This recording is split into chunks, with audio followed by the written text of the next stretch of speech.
Olá, senhoras e senhores, tudo bem com vocês? Professor Brian Hill por aqui para fazermos o estudo de sinais de funções quadráticas. Hoje eu tenho dois exemplos aqui genéricos, mas que são essenciais para vocês entenderem o que é o estudo de sinais, como fazer. E, galera, essa parte é muito bacana, porque ela não vai só te ajudar no entendimento do que é uma função quadrática, de como ela se comporta, mas ela vai te ajudar a interpretar gráficos no geral. Então, essa aula de hoje é muito bacana, muito importante. Eu espero que você goste. Dá um like nesse vídeo aí e vem comigo. Primeiro, lembre-se que toda função polinomial ou as funções aí, função em geral, podem ser escritas com f de x ou com y. Por que isso daqui é importante? Porque, galera, o estudo de sinais é em relação à função, ao f de x. Eu quero saber quando o meu f de x é positivo e quando ele é negativo. Então, eu consigo pensar de várias maneiras. Eu quero y maior do que zero, y igual a zero e y menor do que zero. São os três casos. E nesses três casos, nós temos maior do que zero, são os positivos, igual a zero, nulo. Mas quando a gente tem a função nula, a gente sabe que estamos falando de x1 e de x2, ou seja, das raízes da função. E quando nós temos y menor do que zero, nós temos os valores negativos. Observe então que se eu te pergunto quando a função é negativa, você pode me dizer f de x é menor do que zero ou y é menor do que zero. Se você tem em mente que f de x é igual a y, e eu te pergunto quando f de x e quando y são negativos ou positivo ou nulo, você já vai conseguir observar que eu estou me referindo ao eixo de y. Tá? Se eu te pergunto quando a função é positiva, você vai olhar para y. Quando a função é negativa, você vai olhar para y. Quando a função é negativa, é igual a zero, é nula, você vai olhar para y. No entanto, a resposta a ser dada é com x. Porque olha só, quando o meu y é zero, quando eu tenho x1 e x2, quando eu tenho raízes. Quando o meu y é maior do que zero, aí é o que nós vamos ver hoje. Quando x é alguma coisa. Quando a função é negativa, quando x é alguma coisa.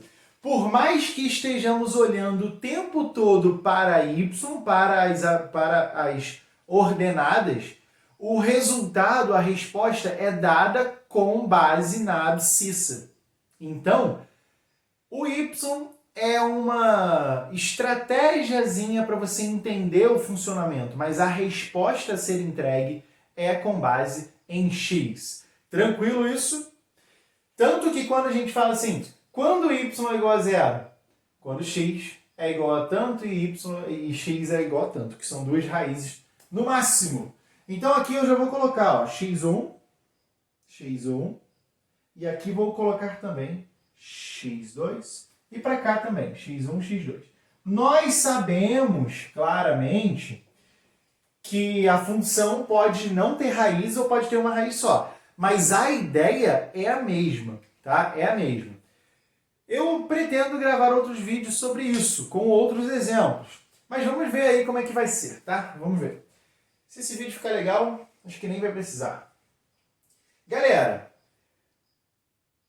eu quero entender aqui quando a função é positiva e quando ela é negativa. O estudo de sinais nos refere a isso, negativo e positivo, tá? A função nula, que é essa daqui que eu coloquei no meio, ela já foi bem determinada, já foi bem estudada, então a gente já sabe quando a função é nula. A função é nula quando a gente tem esses dois valores de x para isso, tá? Agora, quando a função é positiva? Vem comigo e vamos observar. Olha só o que eu vou fazer aqui. Eu vou pegar pegar um ponto aleatório dessa função, tá? Eu vou pegar 3 pontos aleatórios, melhor. Eu vou pegar o vértice aqui em cima, tá? Vou pegar um ponto daqui de baixo e um outro ponto daqui de baixo. Vou fazer a mesma coisa lá do outro lado, tá? Porque eu quero comparar com cavidade para baixo com cavidade para cima. E aqui, então, eu vou pegar um ponto, aqui eu vou pegar um outro ponto. Observem o seguinte, eu quero estudar y, mas com base em x. Então, eu pego o valor de x para esse cara, tá? Eu vou fazer a mão, galera, para não ficar muito longo o vídeo. Então, aqui eu tenho o valor de x e aqui eu tenho um valor de y. Esse valor de y gerado aqui, ele é positivo ou ele é negativo? Ele é positivo. Por quê? Porque ele está acima do eixo de x. Aqui é o nosso ponto 0, 0. Como está acima, é positivo. Agora vamos observar esses caras aqui, ó. Esse cara ele tem um valor para y que pega mais ou menos aqui, e esse tem um valor para y que pega mais ou menos aqui. Olha só. Eles são o quê? Eles já são negativos. Deixa eu colocar esse negativo de vermelho. Negativo e negativo. Tá? A mesma coisa vai acontecer lá. Só que como a concavidade é diferente, a gente vai acabar tendo só um posicionamento um pouco diferente. Então, esse valor aqui para y é positivo, esse valor aqui é positivo e esse daqui é negativo. Tudo bem? Tá me acompanhando? Eu quero agora não mais analisar um ponto ou outro ponto. Eu quero analisar todos os pontos da função. Esse que é o nosso objetivo. Estudar todos os pontos da função. Então, eu vou observar tudo que está para baixo e tudo que está para cima, tá bom? Para o nosso desenho não ficar poluído, eu vou tirar esses coisinhas que eu fiz aqui, para a gente poder ter um desenho mais limpo. Galera, a função, ela transita entre acima do eixo e abaixo do eixo. E essa transição é feita a partir das raízes da função. O que eu estou querendo dizer com isso? Vamos observar aqui, ó. Tudo o que está, essa função continua, ela vem aqui, ó, ela vem lá de cima, certo? Ela vem daqui e continua para lá. Tudo o que está nesse canto aqui da função é positivo. Observem isso, que coisa bonita. Tudo que está aqui é positivo. Positivo, positivo, positivo, positivo. Quando eu continuo com a função e eu passo para baixo do eixo de x, ela se torna negativa. Porque qualquer ponto que eu pegar aqui vai ter uma referência para y, vai ser negativo. Então, tudo o que nós temos aqui embaixo agora é negativo, negativo, negativo, negativo. Olha só, tudo isso daqui é negativo. E conforme nós vamos andando na função, o que vai acontecendo com ela? Ela vai ficando positiva de novo, porque qualquer ponto que eu pegue aqui tem uma referência positiva para y. Então vai ser positivo, positivo, e isso daqui vai aumentando e ficando tudo positivo.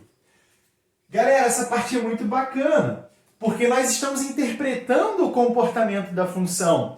Ela decresce com valores positivos para y, olha aqui, continua decrescendo e volta a crescer daqui do vértice para cima, com valores negativos e volta a ser positiva.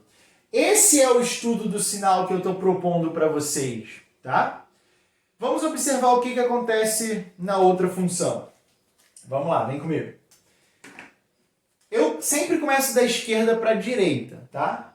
Porque eu venho lá do negativo em x e vou vindo para cá. Essa função já é um pouquinho diferente, porque ela tem concavidade voltada para baixo.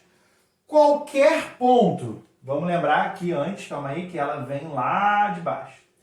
qualquer ponto que eu pego nessa parte de baixo da função tem uma referência aqui em y negativa. Então a minha função ela vem negativa, negativa, negativa, negativa, negativa. Toda essa região que está aqui, ó, toda essa região que está aqui, ela é negativa.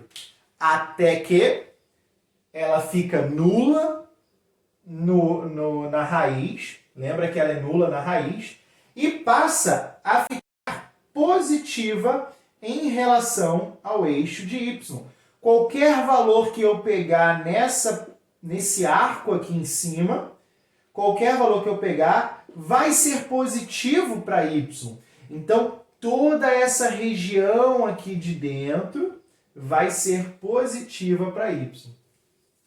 O que começa a acontecer? Ela fica nula aqui em x e volta a ficar negativa, negativa, negativa. Em toda essa regiãozinha daqui, ela fica negativa. Lembrando que ela continua para cá, né? Lembrando que ela continua.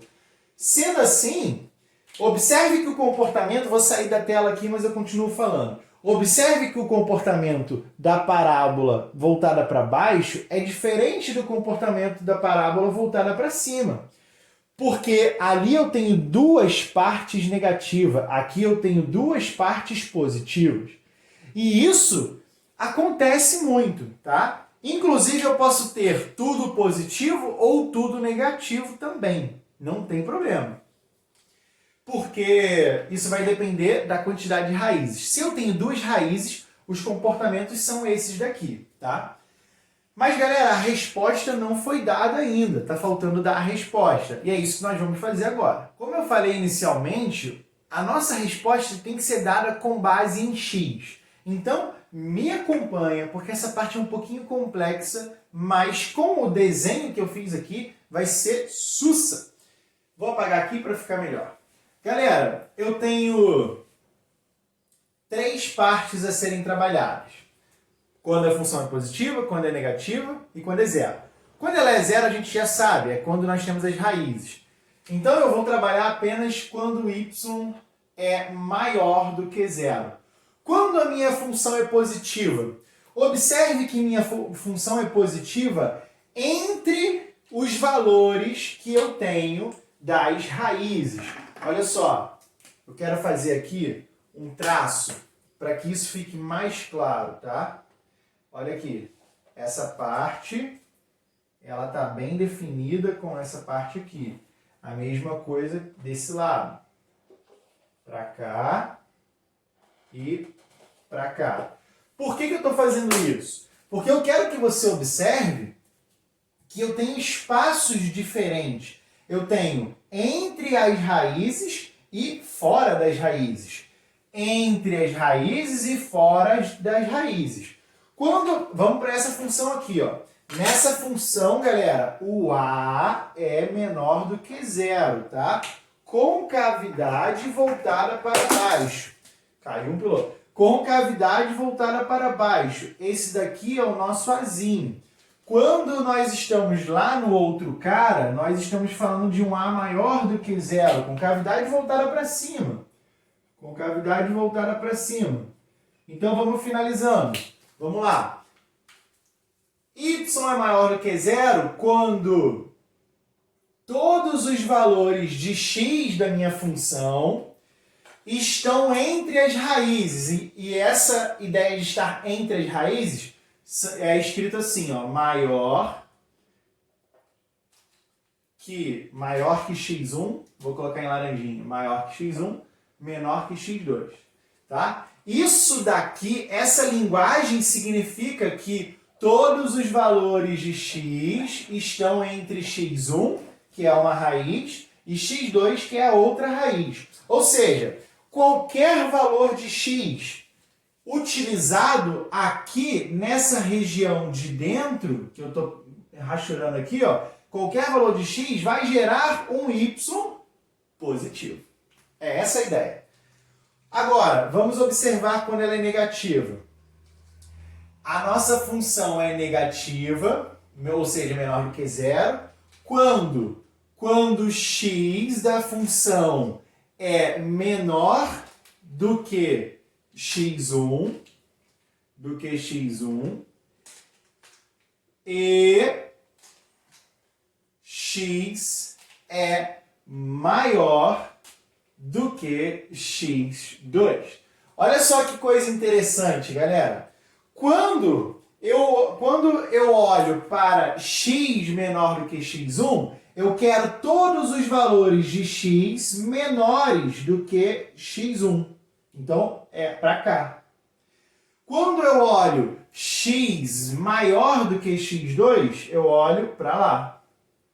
Certo? E quando eu olho x maior do que x1 para cá e ao mesmo tempo menor do que x2, eu olho para cá. Então, olha que eu fico entre as raízes lá em cima e fora das raízes na parte de baixo. Ok? Se você quiser escrever y igual a zero, é quando? Quando x é igual a x1 e quando x é igual a x2. Tá bom?